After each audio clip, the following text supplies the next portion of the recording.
Bismillahirrahmanirrahim. Mari kita dengarkan channel Sunnah Nabi yang mengartikan berbeda dari hadis ini sehingga menjelekkan Islam jadinya ya. Nabi Shallallahu Alaihi Wasallam bersabda, apabila suami telah duduk di antara 4 anggota tubuh, yang 4 kemudian ia bersungguh-sungguh melakukannya. Hal ini adalah tentang hubungan seks, tapi apakah sebenarnya makna 4 anggota tubuh yang 4? Para ulama berselisih pendapat mengenai maksud 4 anggota tubuh yang 4. Di antara mereka ada yang berkata bahwa maksudnya adalah bertemunya 2 tangan dan 2 kaki. Ada juga yang mengatakan bertemunya 2 kaki dan 2 paha. Jika arti dari 4 anggota tubuh yang 4 adalah 2 kaki dan 2 paha, maka itu mengacu pada hewan berkaki 4 yang memiliki 2 kaki depan dan 2 kaki belakang. Ini jelas berbicara tentang hubungan seks dengan binatang. Padahal di sini tuh kata-katanya jelas banget ya. Jelasnya di sini apabila suami telah duduk di antara 4 anggota tubuh yang 4 kemudian ia bersungguh-sungguh melakukannya. Apabila suami ya. Jadi kalau hewan itu tidak menikah, jadi tidak bisa dikatakan suami. Jadi suami itu artinya berarti ini untuk manusia ya. Nah, telah duduk di antara 4 anggota tubuh. Duduk, kita peribahasakan duduk. Duduk itu artinya menyentuh ya, menempel gitu. Ya, jadi telah duduk di antara 4 anggota tubuh. 4 anggota tubuh itu yang mana? Kalau hewan itu cuma 2 anggota tubuh. Cuma kaki kanan dan kaki kiri. Namanya juga dari belakang ya. Jadi ini bukan untuk hewan, sekali lagi saya tegaskan. Ini untuk manusia. Kalau hewan, 4 anggota tubuhnya itu yang mana, ya kan? Nah, dan kemudian ia bersungguh-sungguh melakukannya, ya. Nah, kalau itu tidak perlu dikaji lagi, dibayangkan saja, dilakukan saja sendiri seperti apa, ya. Hal ini tentang mandi wajib, ghusl. Sahabat-sahabat kami berkata, ketika kepala zakar masuk ke dalam dubur wanita atau dubur lelaki, kemaluan hewan ternak atau duburnya, maka tetap diwajibkan mandi, baik yang dimasuki itu masih hidup atau sudah mati, kecil atau dewasa, baik karena faktor kesengajaan atau lupa, entah karena pilihannya sendiri atau terpaksa. Hal yang sama juga berlaku bagi muslimah. Seandainya, jika seorang wanita, dalam hal ini muslimah, memasukkan zakar hewan ke dalam vaginanya, maka ia wajib mandi, dan jika ia memasukkan zakar yang terpotong, dalam bahasa Arab aslinya, tak ada kata vibrator yang ditambahkan penerjemah Indonesia. Maksudnya di sini adalah zakar binatang yang dipotong dan dimasukkan ke dalam vagina muslimah itu. Maka dalam hal itu terdapat 2 pendapat, dan pendapat yang paling syahih adalah wajib baginya mandi. Nah, perintah mandi wajib, mandi junub ya. Dari video itu tadi sebelumnya channel Sunnah Nabi menyampaikan bahwa katanya dalam Islam berarti boleh dong perempuan yang melakukan hal itu kepada dirinya, misalkan seperti kata-kata di sini ya, seperti itu. Nah, apapun yang dilakukan bila mana sudah ada syahwat itu memang wajib mandi besar, baik bagi laki-laki ataupun perempuan.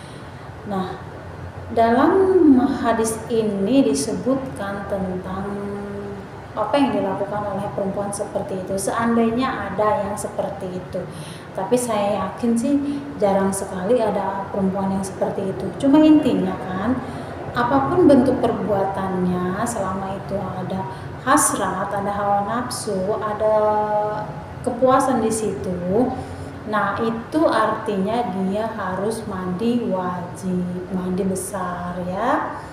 Nggak perlu kita bahas ungkit-ungkit apa yang dilakukannya.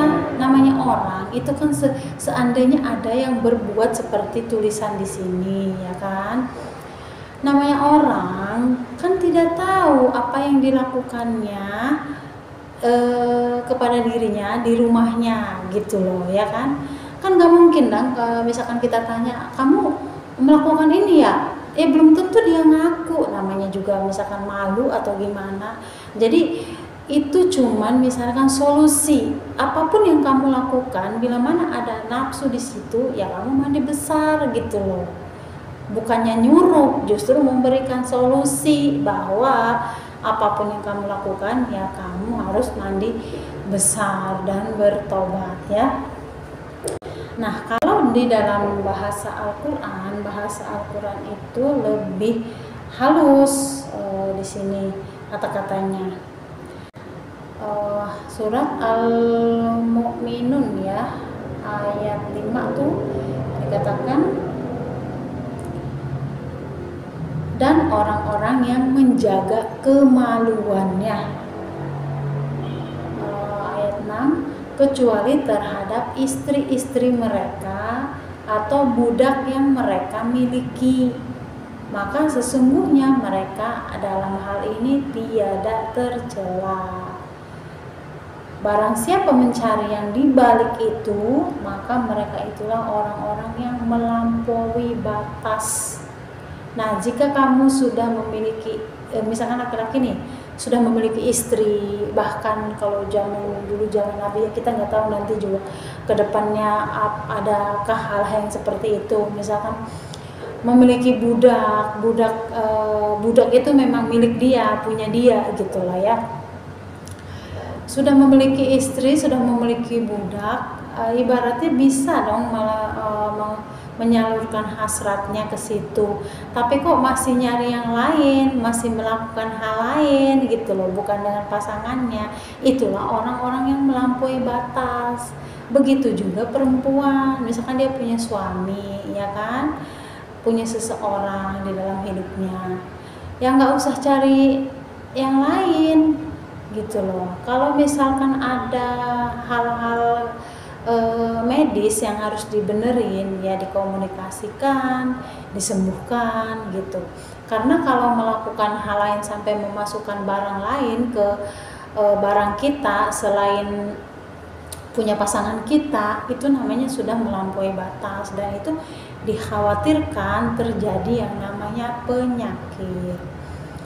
Nah, kalau dalam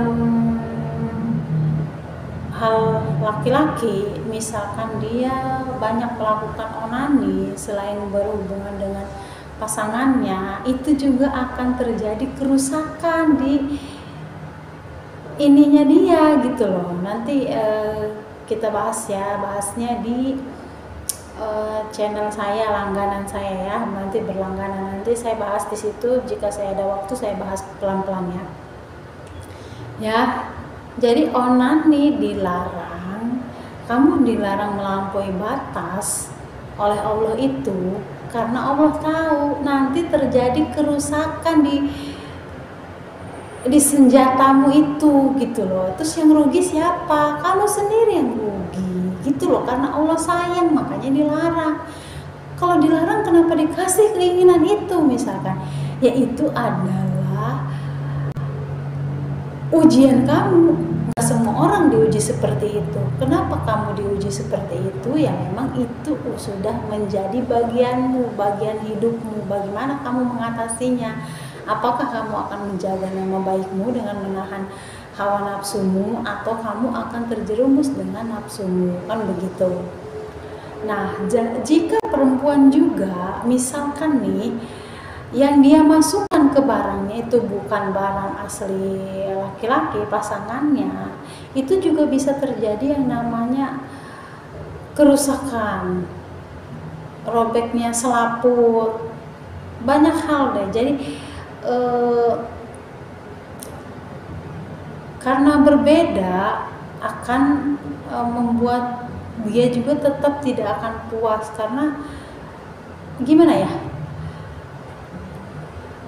barang perempuan barang laki-laki itu sudah lentur, sudah buatan Allah, dan memang disatukannya harus ke situ, ya kan? Jadi bukan yang lain-lain. Jika melakukan hal lain-lain itu namanya melampaui batas. Nah, bila mana sudah melampaui batas, yang rugi siapa? Diri kita sendiri yang rugi, gitu loh. Jadi kalau kamu diberikan ujian seperti itu, tidak normal, tidak seperti manusia pada umumnya, ya banyak sholat, banyak istighfar, banyak memohon pertolongan kepada Allah, fokus saja sama pasanganmu, terus cari hal lain yang bisa membuatmu sibuk gitu ya, karena biar nggak ke situ. Nah itu ya tentang mandi, apapun jenis perbuatannya, selama itu menimbulkan hawa nafsu, menimbulkan nafsu, itu harus mandi wajib ya, itu intinya. Nah, keuntungan mandi wajib dan apa namanya,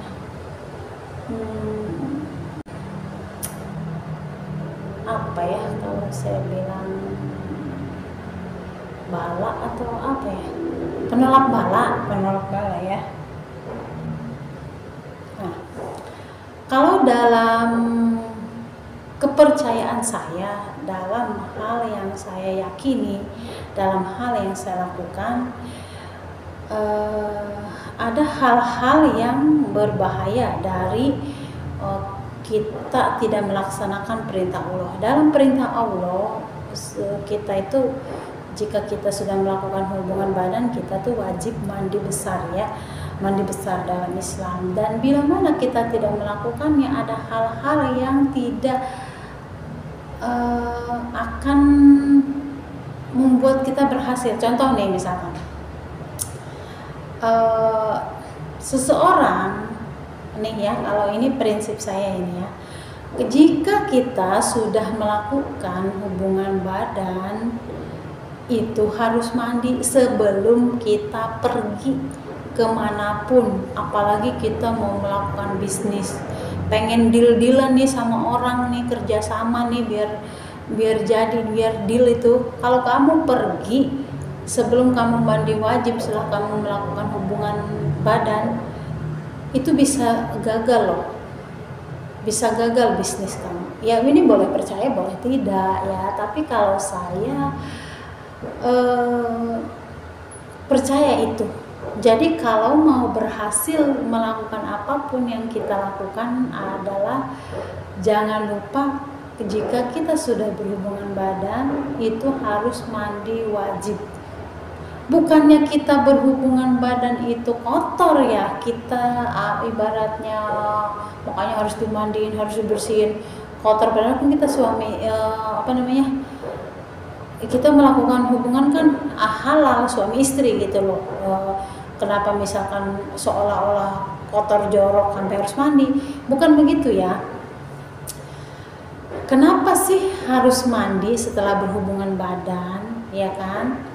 Ya, pahami pakai logika ya.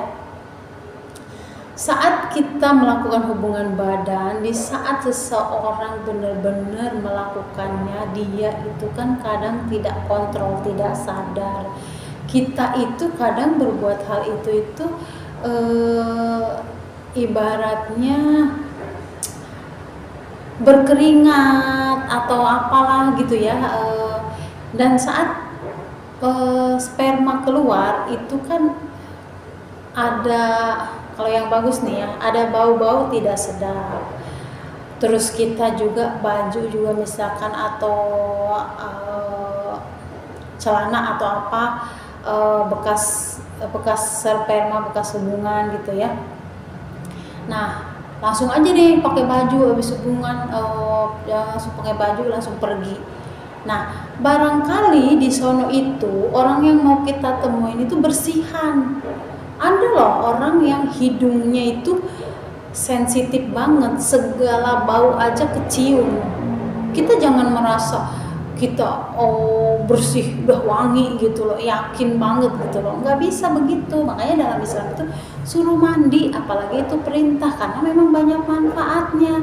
Karena kalau kamu pergi dalam keadaan seperti itu, walaupun kata kamu wangi, kamu nggak tahu ada bau apa enggak, kamu udah pakai parfum atau apa, kamu nggak tahu ada orang tuh yang memang terkadang dia itu penciumannya tajam. Kadang-kadang bisnis bisa gagal, bisa tidak goal itu juga karena kita bau badan, atau kita itu kondisinya bagi kita bersih tapi bagi orang lain nggak bersih. Apalagi mau bisnis makanan nih, orang jorok banget. Jadi memang kita harus menjaga kebersihan, harus bersih, harus wangi gitu loh. Jadi tidak ada bau-bau apapun gitu loh, tidak ada. Misalkan kamu perempuan habis berhubungan badan, kamu mau ketemu orang, otomatis kamu sudah bersama dengan laki-laki, otomatis tubuhmu akan ada bau laki-laki gitu loh. Jadi kalau udah mandi, udah dibersihkan kan nggak ada itu. Jadi ibaratnya usahakan nggak jorok gitu loh. Kalau dalam Islam itu kebersihan itu bagian dari iman, jadi memang harus bersih. Dan kalau misalkan mau berhasil, mau sukses dari bisnis, ya memang harus mandi, itu saran saya. Jadi sebelum pergi kemanapun, keluar dari rumah itu mandi dulu, jangan lupa mandi. Jadi jangan kepedean udah bersih, udah rapi, nggak apa-apa deh. Ya bagi kamu, kalau bagi orang lain yang orangnya perfeksionis bersihan, melihat kok kayaknya itu ada putih-putih di bajunya, atau kok kayaknya ada bau-bau apa nih di hidungnya, apa di mulutnya, kamu tahu kenapa parfum laku? Ya karena orang tuh senengnya sama yang wangi-wangi, sama yang bersih-bersih. Ya. Kenapa baju baru laku meskipun orang udah punya baju sampai 10 lemari, beli lagi. Kenapa? Karena orang seneng yang bersih, seneng yang baru, ya. Oke, jadi yang dipermasalahkan mau si channel Sunnah Nabi ini bilang orang habis hubungan, habis perempuan habis begini begitu mandi, ya apapun yang dilakukan orang itu kita kan juga nggak tahu ya. Intinya mah mandi, bersihin badan gitu, mandi junub, ya. Jadi harus wajib. Oke, terima kasih banyak penonton telah menonton. Happy watching, sampai jumpa lagi di video selanjutnya. Jangan lupa untuk dukung terus channel YouTube saya agar cepat berkembang ya. Dan boleh di-share ke seluruh media sosial yang sahabat semua punya. Saya juga ada di Snack Video, TikTok, Facebook. Silahkan dukung juga di sana ya. Tapi kontennya berbeda ya. Terima kasih banyak. Semoga bermanfaat. Sampai jumpa lagi di video selanjutnya. Dan kalau misalkan sahabat semua suka dengan video-video saya, tolong dukung saya supaya saya lebih semangat lagi mengupload videonya. Oke, terima kasih banyak. Dadah, sampai jumpa. Selamat datang di channel Maisa Terapis Pijat. Ahli urat, ahli cedera, edukasi, motivasi, hiburan, healing terbaik. Cara memiliki kesadaran diri. Subscribe channel, like, share, tekan tombol loncengnya. Seperti aku.